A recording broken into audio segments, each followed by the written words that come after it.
Martin Järveoja Portugali MM-ralli esimene täispikk päev kujunes väga pikaks, hommiku vara üles ja nüüd on õhtu kell juba ka siin 9 läbi, et kuidas üks rallimees selle pika päeva siin ralliautos vastu peab, et ega teil ju suuri pause polnud? Jaa, ega ei olnud, et lihtsalt tuleb tugev olla. Et ise pean vastu, aga näed, siin akud saavad telefonidel asjadel tühjaks, et liiga pikk päev on olnud, aga ei iseenesest mulle meeldib, kui natukene peab pingutama ka. See spordi moodi? No täpselt. Kuidas te see toitumine üles näitatud, et palju te süüa saite või kui palju üldse süüa tahabki, et päeval ikka päris palav, et ega see kuumusega väga isu ei ole, aga energiat on vaja kuidagi koguda?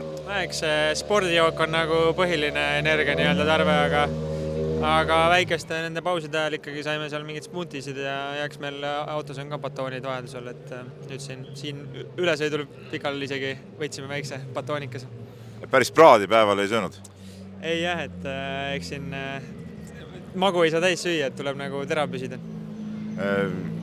Kui palju, päeva lõpuks keskendumine läheb raskemaks selle võrra, et ikkagi päeval nad väsitavad, inimesed lihtsalt väsib ju paratamatult, et kas sa tunned vahest, et viimaste katsetel on nagu raskem ennast kokku võtta?